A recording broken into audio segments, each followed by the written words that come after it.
The following video is a remake of an older video that has been deleted and or taken down.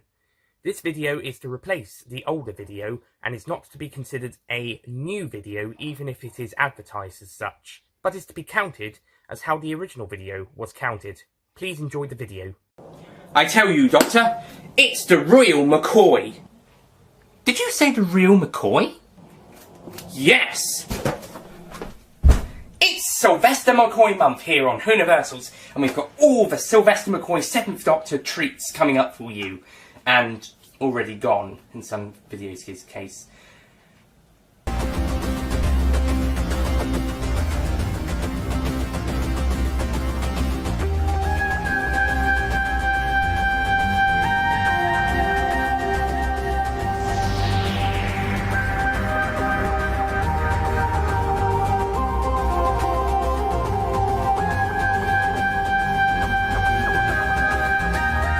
Hello ladies and gentlemen, Nick here. Now this is a remake of my Dragonfire review. As some of you may be aware, this review was originally made back for Sylvester McCoy month in 2017, but it then got deleted in July 2018 as part of some guy's big, I don't know, some reason they got rid of half the videos on the channel, including a lot of mine, a lot of Owen's and a lot of Ollie's.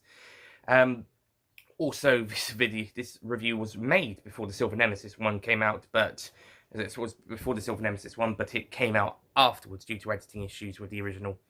But here you go. Here's the remake of it, and you can check out the Silver Nemesis review, which is one I did have and was able to re-upload. Yeah, I didn't have the original version of this one because I couldn't find an original copy, so I must have lost it. But here you go, here's the remake instead. So, Dragonfire. Okay, I've got mixed opinions on this story. There's a couple of stuff I like and a couple of stuff I hate. For starters, I think it's got the best pre-title scene of a season 24 story. I think, at least execution-wise, it actually kind of commits to it full-heartedly for the first minute or so, where we're introduced to Kane and his mercenaries. Okay, that's handled well, and then the Doctor and Mel then decide to go to Iceworld for some reason. The Doctor then reveals that it's so he can find the dragon, because he's heard rumours. So they go to Iceworld, and yeah, from the third scene where they're in the shopping area, we get one of my major problems with the story. There's this little girl called Strella, I believe, who keeps popping up throughout the story. Now, to be fair, most of my complaints with this character come in part 3, so I'll get back to that. But just to say that the first sight of her on rewatches doesn't fill me with much enthusiasm for her character. Again, I'll get back to why when we get around to talking about part 3, because it gets really annoying. But then eventually the Doctor and Mel meet up with Sabalon Glitz in the cafe where Ace, played by Sophie Aldred, is working. And the four of them start talking about this treasure after Glitz owes Mr. Kane some money. So the Doctor and Glitz go looking for the treasure. Glitz, being the sexist, misogynist dinosaur that he is, wants Mel and Ace to stay behind, which pisses off Ace, obviously. And also, this stuck-up woman, who turns out to be the mother of the little girl who I'm going to have a problem with in part 3, is a bit of a stuck-up twit, as she's complaining about the ice cream. Of course, Ace, being in a bad mood, throws it down her, again gets fired. Although why the guy kicks Mel out, I don't know why. But little troublemaker. What? No. She was telling the woman that the ice cream was supposed to be in the milkshake. It was supposed to be like that, and Ace was hanging around with her, but she didn't really do anything wrong. What was his problem with her? The guy, I can understand firing Ace, but he was a total dick to Mel.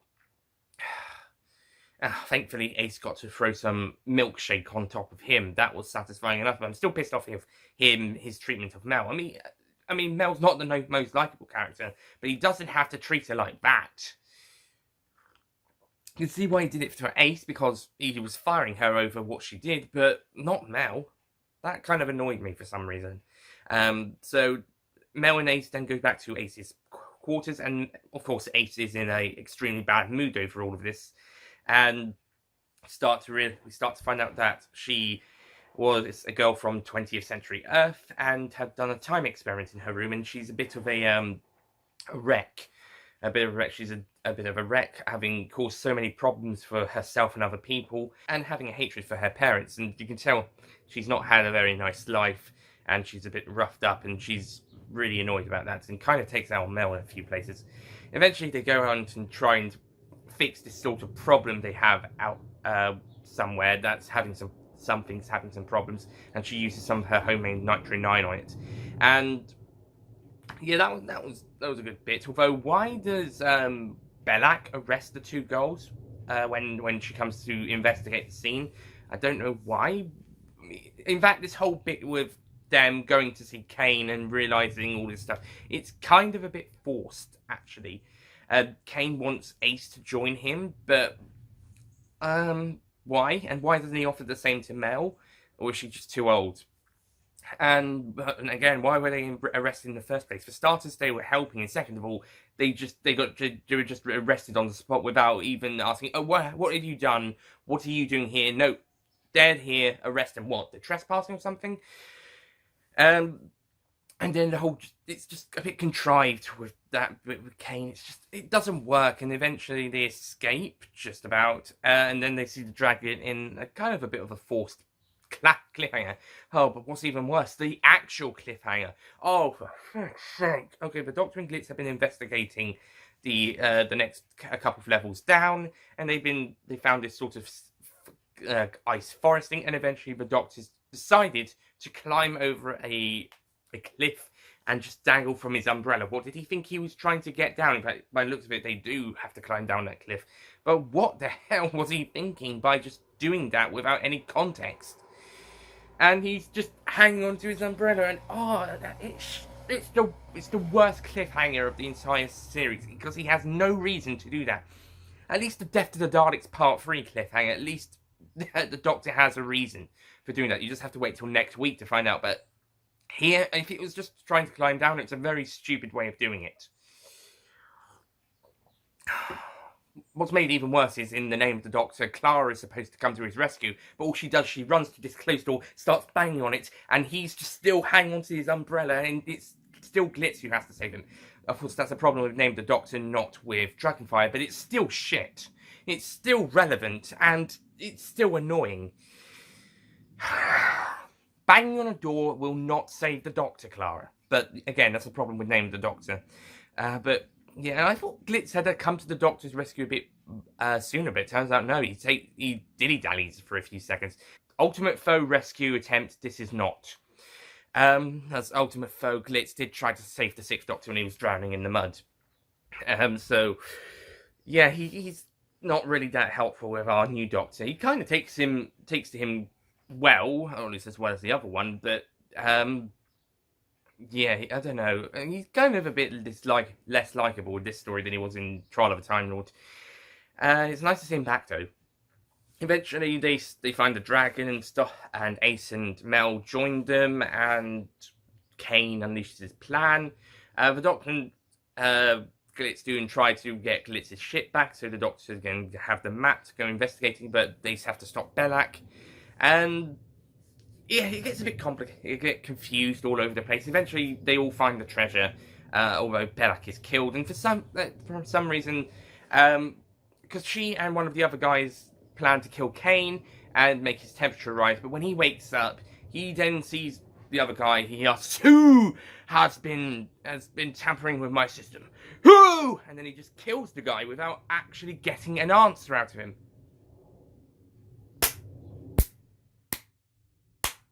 What? You don't kill someone if you want them to tell you an answer to a question you want to know. That's like if I wanted to know who stole my Remembrance of the Daleks Special Edition DVD. Who stole it? I asked the guy, who stole it, and then shot him. I would not get the answer. I would not get the answer to my question if I did that. Unless he survived somehow. But if I shot him in the heart and he died pretty much instantly, like this guy did, then I would not get my answer. At least not from him. So you can tell how stupid that is. Of course, he seems to know who the person behind all of it is, but in that case, he didn't need to ask Who? So either wait for the answer, or don't ask. Or ask, wait for the question. If the guy just doesn't reply and you get impatient, then okay, fair enough. Although that's still a way of not getting your answer across. And that is something that when people say, oh, you'll die because you won't tell me anything. Yeah, well done. You won't get to know anything then. God's sake. And then Cain kills Belloc. I think she should have done part 3. I think she should have had a bit more involvement in part 3, considering how much character involvement she gets in the first 2 episodes. Plus, instead, we get these other 2 characters throughout part 3 a few times, where they go looking for the dragon, and we got this experienced older lady and a less experienced younger man, and they're just going around shooting big guns, pointing big guns at places, and talking about ants, not ants, that... I can't remember what it stood for, but it was an anagram, or coding or something. But you know what I mean. Eventually, the Doctor and company find the Dragonfire, and it's revealed to be the electrical energy inside the dragon's head. It's kind of a jailer bot for Cain, a criminal who's been exiled to Iceworld for eternity by the looks of it, and he's planning his revenge on his people, and he's planning to use the Dragonfire to escape. And also he has this love crush on his former partner in crime that he weeps about at some points. In fact, at one point he stares at the statue, says something to the statue, and then gets back into his thing. It's a bit pointless. I know him getting into his thing is relevant to the assassination attempt on him later, but that particular line and addressment, bit pointless. Also, the sculptor who was killed after his work, because no one should ever lay their eyes on his work. He was a bit too okay with being killed. In fact, he wasn't happy. He's just until he was killed. Yeah, just want to go have some expression on your face, even if it's acceptance. Okay, so the Doctor and company find out what the dragon he really is, and Cain attempts to get its head, and that's where those other 2 characters with the big guns come in. And this also comes to my major problem with this story.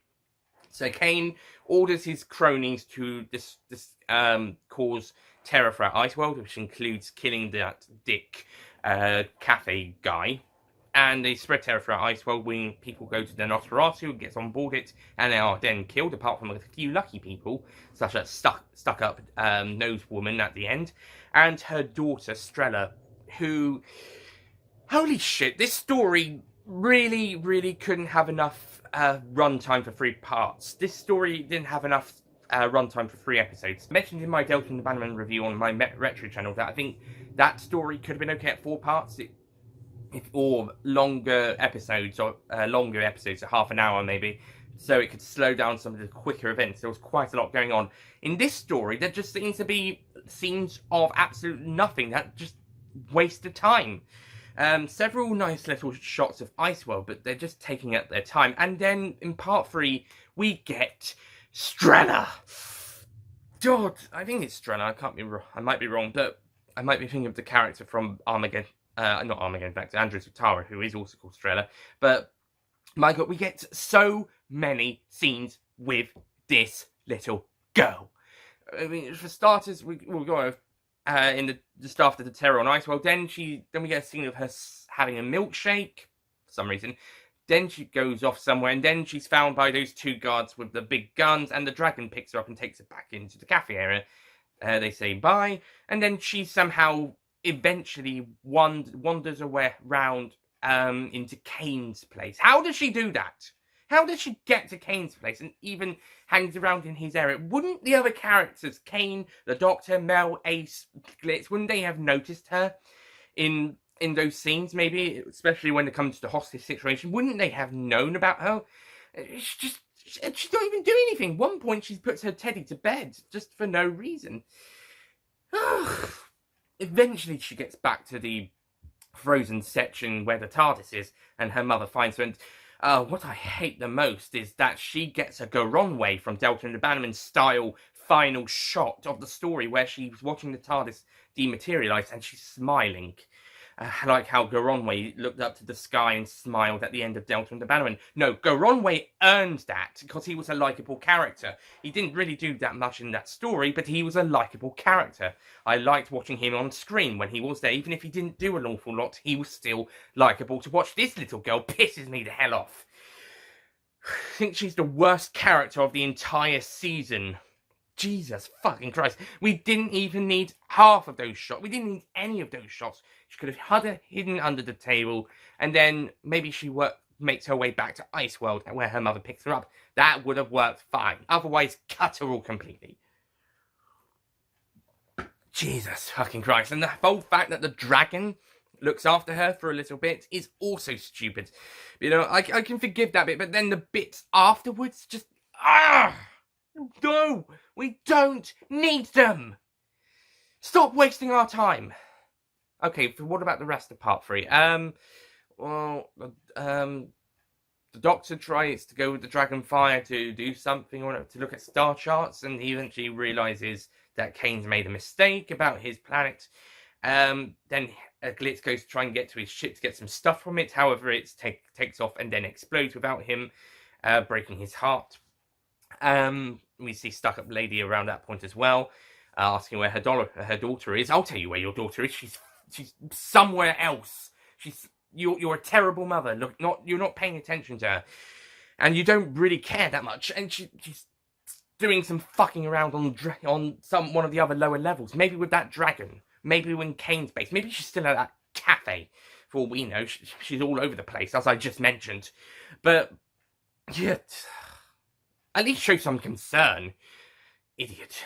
Eventually, the Doctor, Ace, and Mel head back to Iceworld. Ace goes on to go to her room to try and get some Nitro-9, and Glitz eventually makes her back to her room, but she's missing, as do the Doctor and Mel, and they realise that Kane has kidnapped her, and he's using her as a bargaining chip, and the Doctor exchanged her for the Dragonfire, which he found dead, but he manages to take the thing from it as a part of a bargaining chip. It was killed by those two pricks with the big guns, and it was then counter-killed by the Dragonfire itself. Eventually, the Doctor exchanges Ace for the Dragonfire. However, he then informs Kane that his planet was destroyed 1,000 years after he was exiled, and it's been because of his son went supernova, and it's been like that for 2,000 years. So Kane commits suicide, basically, after his spaceship's taken off. He opens a window and lets himself be burnt by the planet's sun, and that is actually a really nasty practical effect. It's pretty gruesome. We don't hold on it for a long time, but it's a nasty visual effect, practical effect, I should say. Pretty nasty. This is what Raiders of the Lost Ark did a few years earlier with a visual effect. It's pretty nasty. A little hokey, but nasty. Not sure if they needed to do that.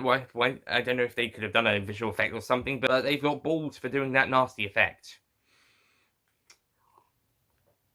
Glitz then takes over as captain of the ship and renames it Nosferatu 2, and for some reason Mel decides it's time to leave. Okay, this must be one of the most abrupt character departures on the show. Probably the most abrupt departure since Romana in Warrior's Gate, which I really fucking hate.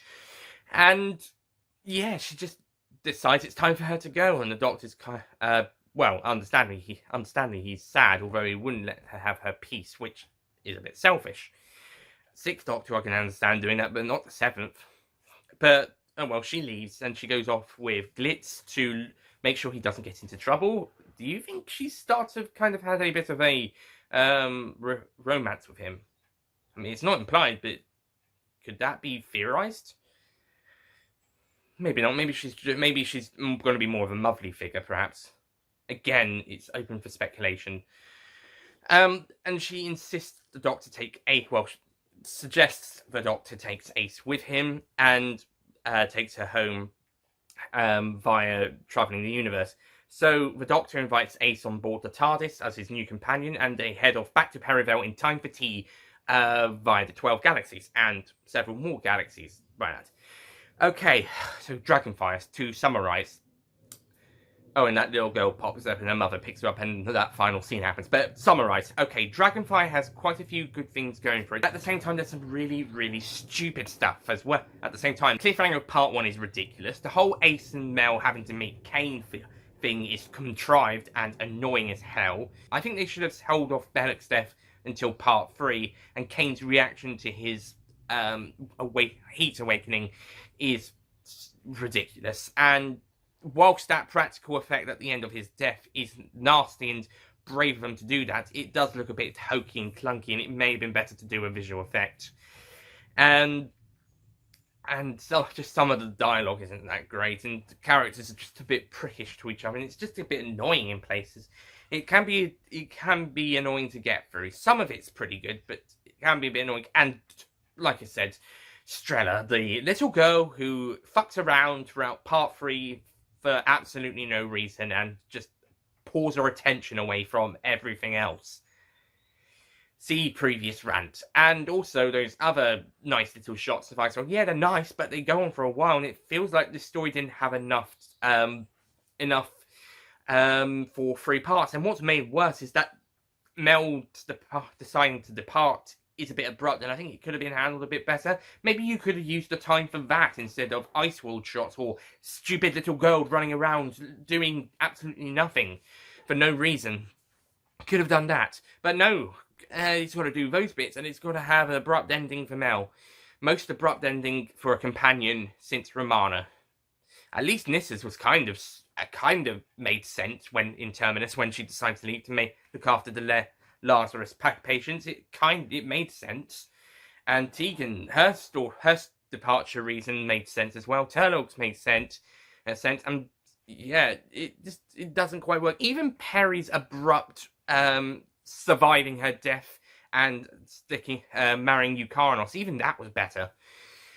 Oh, Jesus fucking Christ. And also, K9 got the same abrupt end in Warrior's Gate. Okay, but the positives is that the opening scene is probably the most polished of the season 24 opening scenes. Although this is probably my least favourite Glitz appearance, he is still fun to watch on screen, and Tony Gilroy does another great performance. Sylvester McCoy is doing another great job, and again, the darker sides of his Doctor are seeping through occasionally, though his comedic side is still prominent. Mel is not quite as good as she was in Delta and the Bannerman, but I think she's a bit more. She gets a bit more action role, like she did in part 4 of Paradise Towers when she destroyed the robot. She gets a bit more of an action role in at one point in this story. Still not really a fan of her on screen. Audio, she's great, but on screen, not so much. Ace, I'm not really a fan of Ace in this story. I used to like her more in this story, but over the course I found her less annoying and more likeable. And the whole stuff with her in part 1 where she's pretty much letting it out, it does start to develop the character that we would know and love following this story. And of course, after this story, I fucking love this character in every other story. So yeah, it's only this story I'm not really so keen on her. But everything else, best companion of the classic series by far, after K9. As for the sets, they look good. I suppose it was easy for the production team to just make everything look white and icy. Would that be really difficult for them? Either way, it's decent sets, I suppose. Yeah, it might actually be the best sets of the season, but I don't know. The script is just a bit weak, and it's all over the place, and the direction from Chris Clow was also all over the place. Apparently, he's apologised for that cliffhanger, by the way, with the Doctor on his umbrella. Yeah, and I don't know. This story it's kind of all over the place in quality. Don't really enjoy it that much, and got really angry in several spots, especially, well, a couple of spots, mainly with that stupid little girl in part 3, but on the whole, it's not too bad, but it's still not that good, so I'm not going to be as angry with it as I have been on previous occasions, but I'm not going to be that. But I'm not exactly very happy with that. Funnily enough, the original review was actually a bit more fairer on this story than I normally am. So I guess it falls down to the definitive version of the review, this one, to come up with the final score. And I will be giving Dragonfire a 5 out of 10. I think it's got quite a few good stuff, but I think it's got some pretty weak stuff. And yeah, some stuff that pisses me off no end, but quite a few good stuff.